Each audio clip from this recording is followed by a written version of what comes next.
My name is Hunter Smallwood, and welcome to a new episode of the Bulldog Sports Report.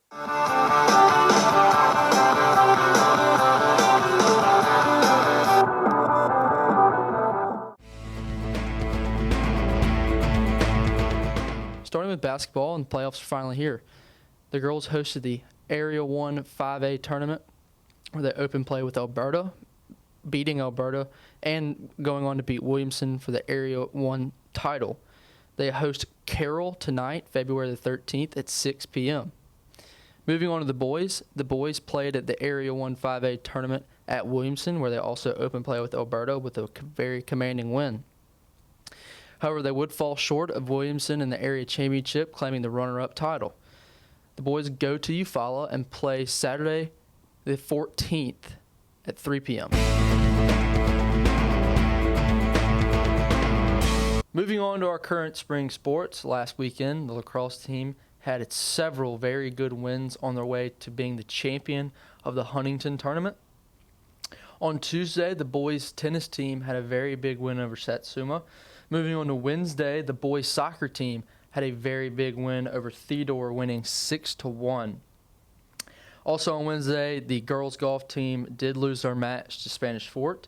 Moving on to Thursday, the girls and boys tennis team both added a win to the win column, beating Bayside. However, the girls soccer team did suffer a close loss to Robertsdale, 1-0, and the boys lacrosse team added a loss to Pensacola Catholic. Moving on to golf, starting with girls golf, we're here with the new head girls golf coach, Brock Reaves. First of all, how does it feel to kind of take on a new role? Yeah, Hunter, thanks for having me, man. I'm excited about it. It's something new. I haven't even been involved in any kind of golf tournaments or anything like that, so I'm excited about it. I do love playing golf. Golf's been a long-time hobby of mine. Yeah.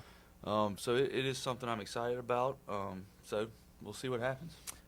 Last year, plenty of top 5 finishes along with 2 wins, but however, you did lose 2 pretty big players, Frances Brown, Maria Panoranda.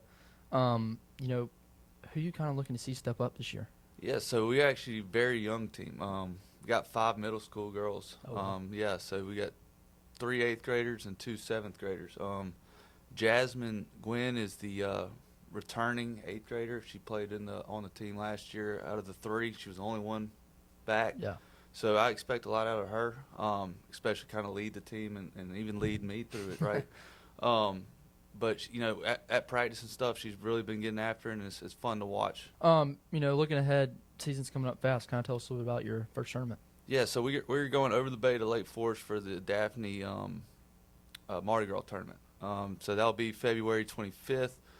We do have a match February 11th with Spanish Fort to kind of get us going. Yeah. I think it'll be a good kind of opening match where it's just, one-on-one, UMS versus Spanish Fort.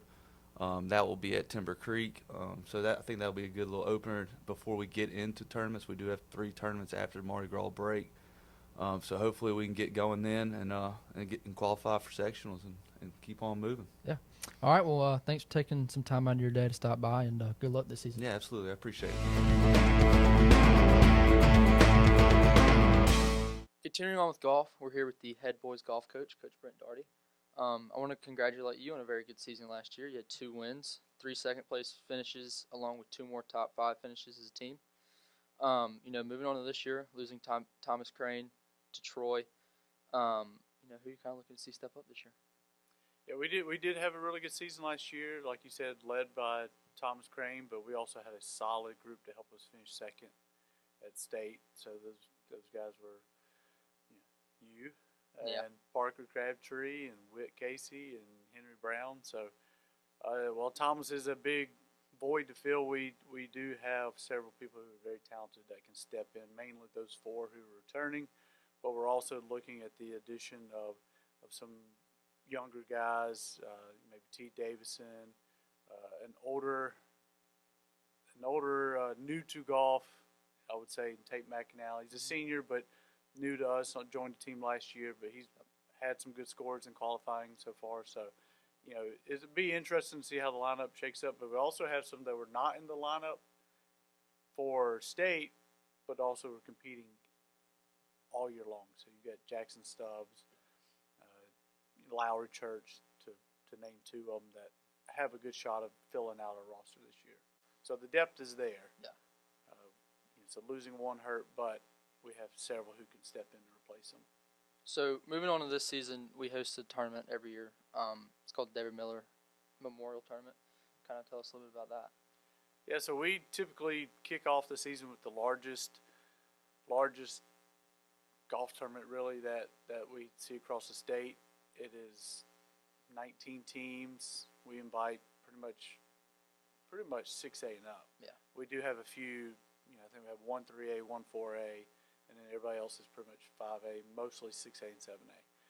So we bring all the competition down, and it's a good way of just kind of seeing how everybody is and what the season may shake out. But it's well run. People at Magnolia Grove do a great job for us. The dining hall, the food service here cooks the dinner, and that's always a highlight for the kids, and they can't believe this is what we eat on a day-to-day basis. But yeah, so it's always a good way to start the season off.